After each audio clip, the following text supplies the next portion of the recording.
Hornets fans rejoice. We are just a few days away from training camp. I've got win projections from ESPN. I've got news and notes from around the Hornets universe and a special sneak peek at a new project that I'm working on. That's all ahead on today's Locked On Hornets. Let's get it.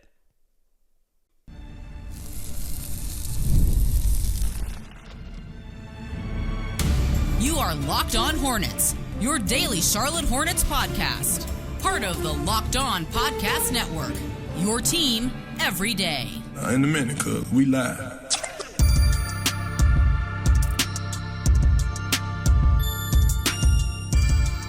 Welcome in. This is Locked On Hornets. We are part of the Locked On Podcast Network, your team every day.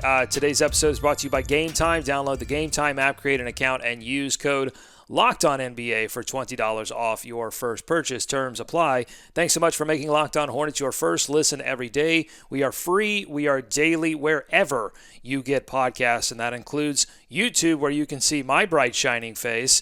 You will not see my normal co-host, Walker Mail, because as many of you who are listening or watching the show right now know, the Charlotte is being inundated by the effects of Hurricane Helene. Obviously, Walker's thoughts, my thoughts, David's thoughts are with anyone that's affected by that across the country.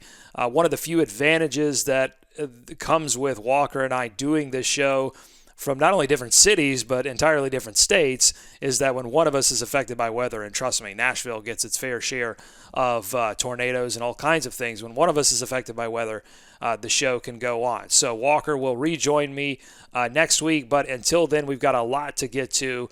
First, we've got to talk about some win projections out from ESPN. First, they did the future rankings, and now comes the win projections, and we are still waiting patiently. Maybe not so patiently. I want to see that ESPN top 100 NBA players. I hope they do it. I mean, they're shedding talent left to right. I mean, I don't know if you saw, but Zach Lowe out at ESPN. I'm sure someone, Ringer, someone is going to gobble him up very soon. But hopefully they come out with that top 100 soon. But Kevin Pelton here is still with ESPN, and he has the win projections for Charlotte. Drum roll.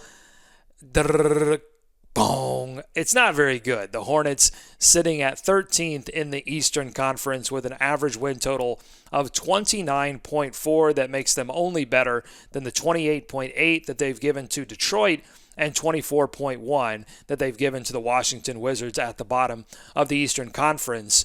And Kevin writes here, after an injury-marred 21-61 finish last season, threatening 30 wins would qualify as progress for the Charlotte Hornets. Despite better health from LaMelo Ball and Mark Williams, this young roster, average projected age at season's end of 25.1 years, third lowest in the NBA, isn't built to compete for a play-in spot. So I think back to the average win totals last season that included a roster that had Terry Rozier, that had Gordon Hayward, that had PJ Washington. And when you factored them in and health in, they still didn't crack 40 wins. So, injuries really dampened all of that, and they only finished with 21 wins. But this was not a team, even with some of those veterans. And Terry Rozier took a lot of scoring responsibility on his shoulders.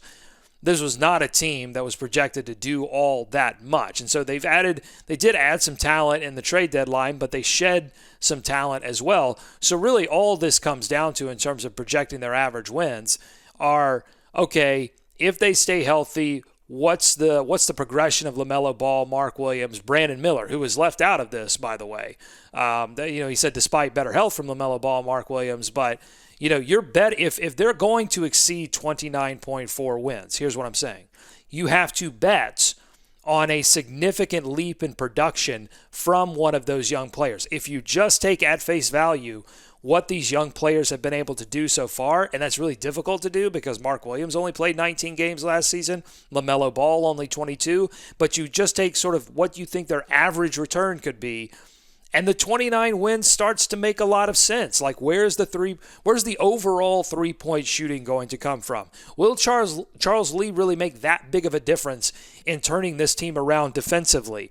Those are all serious questions that I think the Hornets are going to have to answer in training camp and preseason and coming up in media day.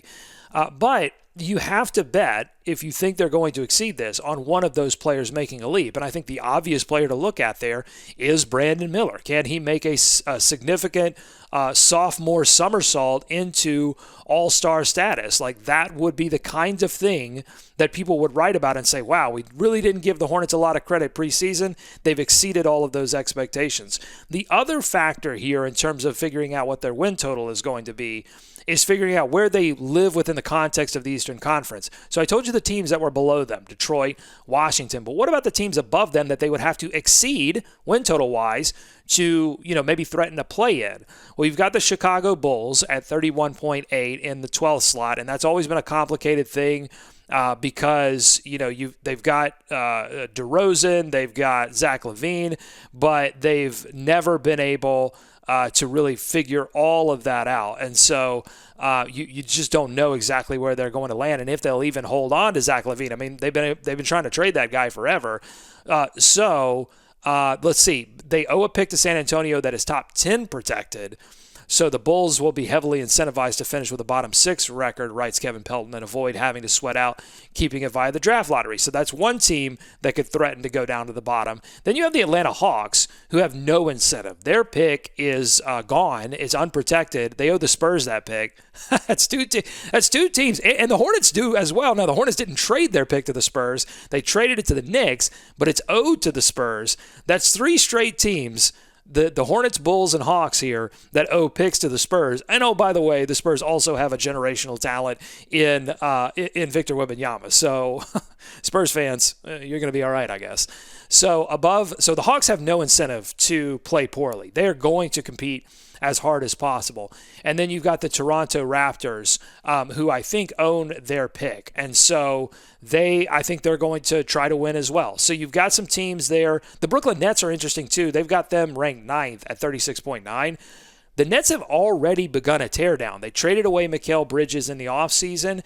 They've still got some talent on that roster, but I think the Brooklyn Nets could go through a process of like playing their youngest players early in the season and then tearing down as much as they can at the trade deadline and trying to get bad. So Brooklyn sits in this weird spot of like could be competitive, have been competitive before, but I think now without Mikal Bridges and some of the other moves they made, they're still like 1 or 2 injuries to their best players away from being a bottom team. Like they're more vulnerable to injury, I guess I'm saying, than they were last season. And so that leaves the Hornets too, that owe a protected first-round pick, a lottery-protected first-round pick to the San Antonio Spurs. So if they don't want to give that pick up to the Spurs, they could be one of those teams that approaches the trade deadline with maybe kind of on the fence. Maybe they're 5 games below 500, which, by the way, I mean, win projections for Brooklyn at 9th seed, 36.9. That's below 500. You go to Orlando at 8, that's 43.5. So they've got Orlando just on the other side of 500. But 9 and 10, your play-in spots, those are going to be 36.9 and 33.9. So 5 games back of 500, you're in the play-in, but you might not be really a threat. And so that's going to be the determination that's got to happen between Jeff Peterson and Charles Lee and the whole staff is like, okay, maybe we're in the play-in conversation already right now, but when we get there, are we going to be any kind of threat? And so injuries are going to play a factor in that. Who's healthy, who's not? And then just overall, like defensively, have they made the necessary improvements where you're confident they're going to get into a play-in situation and make a playoff? And honestly, for the Hornets, if they made a playoff series and got smoked 4-0, like obviously that would be disappointing as a fan, but just looking at it from the perspective of needing to get LaMelo Ball and Brandon Miller experience in those situations, those 4 games would be absolutely gold, and it would launch you into next season with a new attitude, with new goals, a taste of what could be. That would be not the ideal scenario, but I think if you're the Hornets and you're in any kind of striking range of a play-in with an opportunity to compete for a playoff series, you have to take that opportunity despite the allure of keeping a first-round pick. Not because you want to take someone at 14 or 13. I don't know really. I haven't done enough research on this draft to know the strength of it beyond Cooper Flagg being the overall number 1 pick. But it's not about keeping the number 14 pick. It's about using that pick in a package to help improve your team. So that's a lot, but the win projections for ESPN right now at 13th, 29.4. My take, I think if this team stays healthy and Brandon Miller is who we think Brandon Miller is, this team has more than enough opportunity to jump a few of these teams, these other teams that owe picks to the Spurs that also want to be bad. It's just going to come down to franchise willingness to pursue and how they prioritize playoff experience. Okay, coming up next on the Locked On Hornets podcast. Bees everywhere!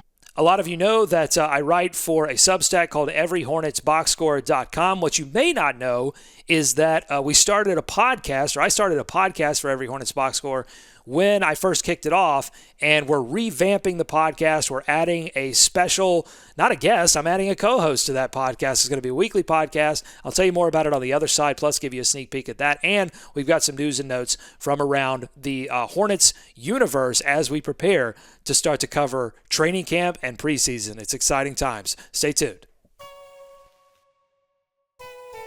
Today's episode is brought to you by FanDuel. Hey, NFL fans, listen up. You can start the season with a big honkin' return on FanDuel. Now, they didn't tell me to say honkin', but I just felt like it's big is not good enough to cover it. It's got to be a big honkin' return on FanDuel, America's #1 sportsbook. So, when you get a hunch in the middle of a game, maybe you get a hunch about Andy Dalton, maybe you get a hunch about the Panthers being a little bit better than people think they are, you can check out the latest stats, view live play-by-play, and so much more on the same page where you place your bets. Really cool. So you can get started with $200 in bonus bets. $200 guaranteed when you place your first $5 bet. That's FanDuel.com. Get the big honkin' return. And we'll return in just a moment.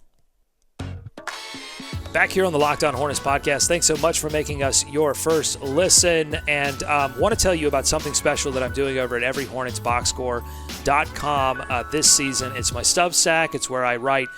You can get my game notes after every game. Well, big announcement, and you'll hear about it in the special preview that I'm doing. But I'm restarting the podcast, the weekly podcast, and I want you all to tune in. It's going to be free through the preseason, so you can sign up at everyhornetsboxscore.com. But that's not the only thing that we're doing. You'll hear a little bit more about that in a second. So without further ado, special peek at the relaunched Every Hornets Boxscore podcast.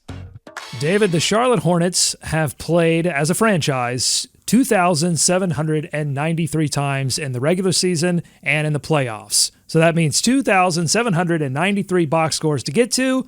This is episode 9.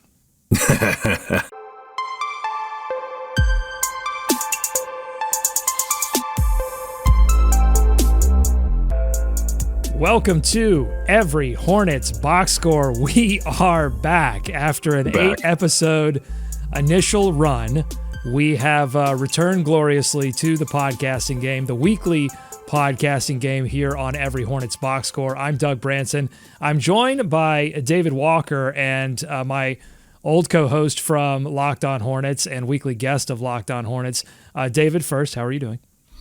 I'm great. I see you put me down as a forward here if you're watching on the YouTube. So I've got the power forward or the swing forward position maybe. So I appreciate that. Well, that's really up to you. Yeah, when Walker comes on, because I think he's taller than you, right? Walker's got you beat by he's got you by a few inches. Yeah. Yeah, so he's our center, you're our forward, and I'm the guard. Small ball. I think that makes the most sense. So yes, we have a video version of this podcast, by the way. If you are listening on Substack, you can also view it on Substack. And we've got an announcement to make as it regards to David. I'll get to that in a moment. But before I do that, I just want to say thank you so much to all of the people that are subscribed to this Substack, whether you subscribe for free and you are checking out some of the free offerings we have, or if you have decided to support this work that we do, trying to cover the Hornets in a unique way, in an extra way.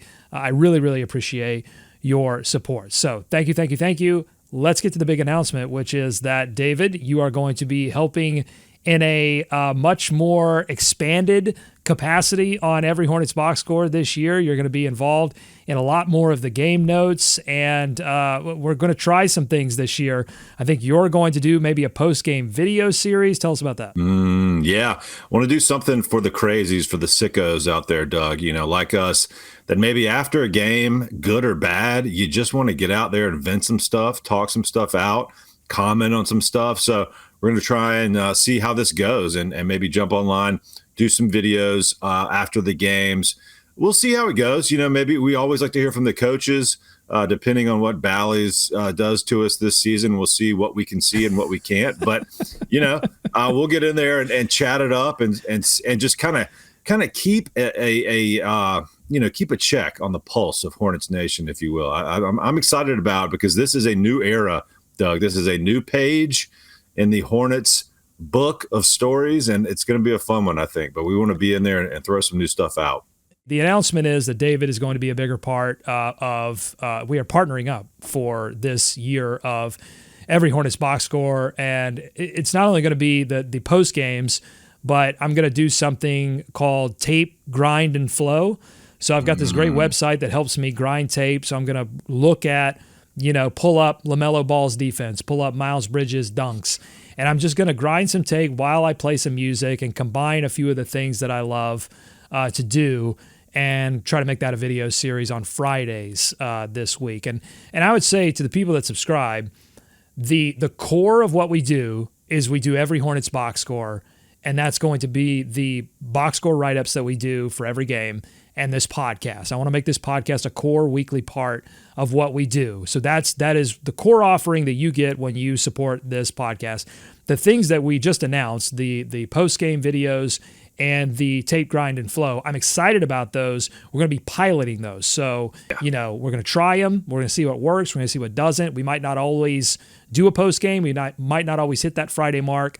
But we're trying to expand the offerings because this is an exciting year for Hornets basketball. One of the we've been doing a lot of hoping and then having those hopes dashed. It's so funny, David. I don't know if you had this experience, but like somebody could walk up to me on the street or on Subtext or all these other locations that I am social media, and they can say, "It's kind of crazy that people think that the Hornets could make the playoffs this season," and I would be like, you know what? You're right. And then someone 5 minutes later could come up to me and say, I think the Hornets could make the playoffs this season. And I would go, you know what? You're right. Like, it's such a wide gulf. Is that what you're experiencing right now of the expectation? Like, I don't even know where to put the expectations. Oh, yeah. I mean, especially up until this last week when the Panthers looked like one of the worst teams in the NFL history-wise. But the Hornets is right on the cusp.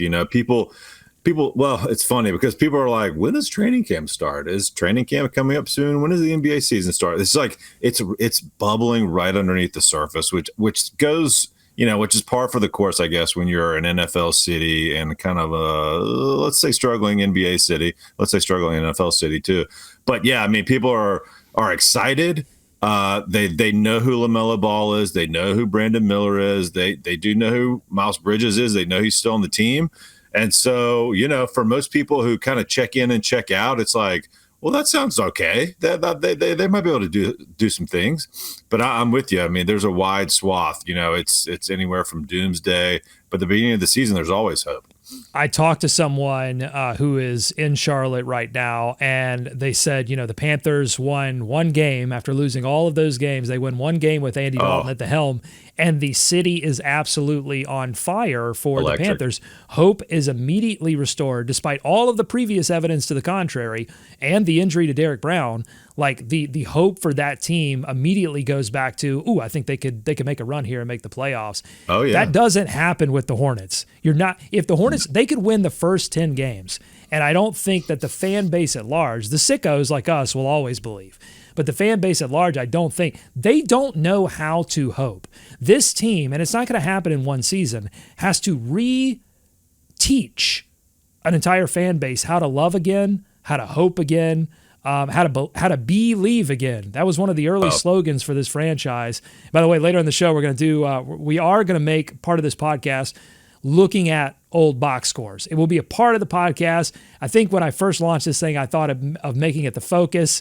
And I think, I think people want to hear about the team now first. Yeah. And then let's dive into the history. So it'll be a part of it. We'll get to that in a moment.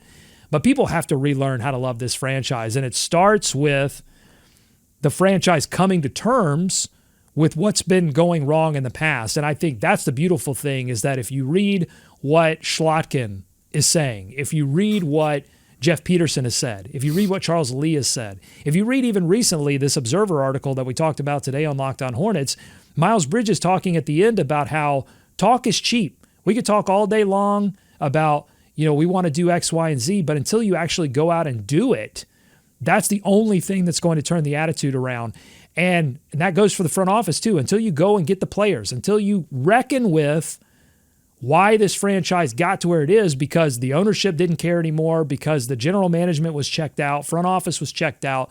They've reckoned with all of that. They haven't made all the decisions yet, David, but at least they've said, hey, here's what's wrong and here's how we're going to change it. Yeah, and I think they're trying to put their stamp on it. This new group is a young group with a lot of experience, but also the desire to, to turn this thing around and to make their collective mark on the NBA. You start with the GM and down to the head coach. It does feel like there is a group think in there. There does feel like to be one message from the top down. And again, we have not started any training camp. We haven't seen any practices. We haven't seen anybody running up and down the court, really. But, I think bringing in a guy like Taj Gibson is a good sign for this team. Veteran leadership, a guy who's been around the block once or twice or three times. And that signing, it kind of went under the radar because it's not very sexy, but it's something that this team had desperately been missing. Wait a minute. Taj Gibson signing isn't sexy? There's no sexy Taj? No, I think other signings may have gotten a few more headlines, but I just thought of that because who knows what he's going to add to on the floor, right? But he's going to try and help build this team from the inside, from inside the locker room, and it's not always the coaches on the bench that change the culture. It's a lot of times the players on the bench and in the locker room and in practice and on road trips, showing some of these young guys how to go about it, how to be a pro. Like, who has been able to do that for LaMelo? I know there's been veteran guys, and Terry Rozier tried to get the guys down to Miami and stuff, but it makes a difference when you have guys that have been around, other veteran coaches, have been in the league for a long time, can show you longevity, right? Can show you, hey, all right, let's ice up. let's rest. Let's not, stay up playing video games or riding our go-kart around. Let's get some sleep or whatever we need to do to kind of be better for tomorrow and better down the road. I just saw a video of LaMelo, skirting down in his. He's Billy Madison. He's Richie Rich. You know what I'm saying? Like, he has this. Yes, he has this. Well, we love him. He has a childlike wonder that is adorable. I don't know if it leads to championships, but it is at least fun to peek into his life, and the young kids love him.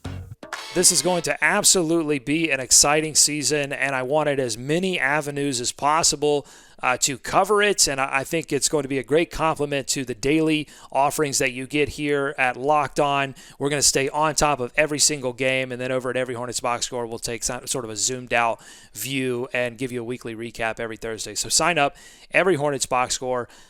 .com. You can sign up for free and then consider supporting the work that now David and I are doing over there. Okay, much more Locked On Hornets to come. Coming up next on the Locked On Hornets podcast. Bees everywhere! I've got news and notes from around the Hornets universe. You won't want to miss it. We close it out here in a second. Today's episode is brought to you by PrizePicks. PrizePicks is America's #1 daily fantasy sports app. They've got over 5 million active members. PrizePicks is the easiest and most exciting way to play daily fantasy sports. All you do is pick more or less on 2 to 6 player stat projections and watch the winnings roll in. Couldn't be easier. If you want to play PrizePicks alongside Drewski, Joe Budden, MMA champ Sugar Sean O'Malley, you can now find community plays under the promos tab of the app to view entries from some of the biggest names in the Prize Pick community each week. Prize Picks is the only real money daily fantasy platform with an injury insurance policy. I love this. So your lineups stay in and play even if one of your players gets injured. If your player leaves in the first half and doesn't return, Prize Picks makes sure that your picks are still live. Okay, that's great. So download the Prize Picks app today and use code LOCKEDONNBA, all one word, and get $50 instantly when you play $5. That's code LOCKEDONNBA, LOCKEDONNBA on Prize Picks to get $50 instantly when you play $5. You don't even need to win to receive the $50 bonus. It's guaranteed. Prize Picks, run your game. Back here, final segment of the Locked On Hornets podcast. Some sad news to start with. Joe Wolf, who was a former Greensboro Swarm head coach and UNC Tar Heel captain, died unexpectedly on Thursday. He was serving as an assistant coach for the Wisconsin Herd. Obviously, thoughts and prayers with his family. He was part of the Hornets family there for a few years.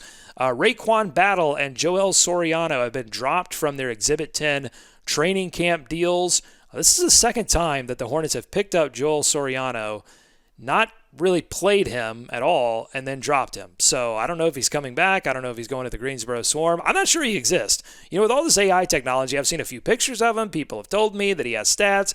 But, until I see him suit up for the Charlotte Hornets, I'm not really sure that any of this is anything but a figment of my imagination. But you'll have to be the judge of that. Also, there will be a new, faster screening for those going to Spectrum Center this season. The Hornets are partnering with a new company that will allow you to walk in to the arena at a normal pace without having to take off a bunch of items before you go in. It's like, you're going to have to drop your phone and your watch and your gold tooth if you're LJ, and you got to take your shorts off. Like, it was just an experience. It's not just Spectrum Center. Like, going into any kind of arena can be difficult. But apparently with this new technology, it's going to make things faster. Expect lots of little upgrades like that over the next couple of years as the new owners are very committed to making the fan experience in terms of just being in the building much more pleasurable. Hopefully, I've said this many times, hopefully they're just as committed to making the product good, because you can make and certainly this applies to like concerts and stuff that have nothing to do with the Hornets, but like you can make all the adjustments in the world you could get better food, better experiences getting in and out of the building, better fan shop. All of that's great. All that's wonderful. But if you don't put a winning product on the floor, people are never even going to experience those upgrades because they're not going to make the decision to get off their couch, brave the uptown Charlotte traffic, park, and go with their family when they've got other options of what to do. This used to be a world in which Charlotte, going to the Coliseum, was an experience that really was unique because it was pre-Panthers for a long time. And then once the Panthers came, all of that calculus changed. The Hornets moved. And so here we are, and the Hornets have to put a good product on the floor to get fans to come in and night out. So hopefully they're just as committed to that.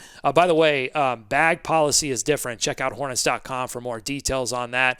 They must, I think they're limiting things to small clutches, wallets, crossbodies, and wristlets. No backpacks, no tote bags. So my big advice if you're going to Spectrum Center, really going to any arena anymore, is double, triple check the bag policies, because so many times I go to these things and people are having to dump their entire bags. It's just like, it's a real shame. And you assume things like just because you've been to somewhere else recently and they let you do this, but every place has some kind of different policy. And a lot of it has to do with the technology. Like, I'm sure this policy restricting some of these things has to do with wanting to get you in faster. So yeah, check all of that stuff out. And hopefully the Encore product won't have people, exiting quickly. Like, they're getting people to enter the building quickly. Hopefully what they're doing on the floor this year with LaMelo Ball, Brandon Miller, Mark Williams, Miles Bridges, hopefully that's not making people hit the exits early. So that'll do it for this edition of Locked On Hornets. We've had a great week here. We have wrapped up our position preview series. Point guard, shooting guard, small forward, power forward, center. We covered it all. So go back and check those episodes out if you want more. And next week, We will have coverage if the coach's luncheon actually happens. That's where the coach meets with some of the media. Walker was supposed to attend that, but with all of this weather stuff, I'm not sure if it's actually going to happen. But if it does happen, then we will have some analysis from what Coach Lee had to say there and what Walker Mail had to eat. And then the entire media will descend upon Spectrum Center on Monday to cover the start of training camp for the Charlotte Hornets Media Day. So we'll get a lot of quotes next week to dig into, find out will be on Muscle Watch. We'll find out who's improved what the expectations are for this team. I hope they actually have some expectations, because in years prior, I came away from Media Day going, I don't know what they expect from this team. I don't know what they want us to expect from this team. So hopefully we'll have some clear indications from Charles Lee and company about that. But until then, thank you so much for tuning in every single day. The everydayers out there, the hardcore Hornets fans, we really appreciate you. Make sure you're checking out Every Hornets Boxscore, WFNZ, 92.7 FM, Wes and Walker, 12 to 3, and also subtext. I'm doing the subtext. Join subtext.com/LockedOnHornets. It's the Sicko Brigade. It's where you can text me, I can text you. It's a really cool thing, so check that out as well. All those links are in the show notes. Have a great rest of your day. Stay safe. Stay off the roads if you can. It's too wet. It's too rainy. It's even rainy here in Nashville. I'm staying off the roads. You should too. Go Hornets. Go America. Let's swarm Charlotte. We'll see you next week.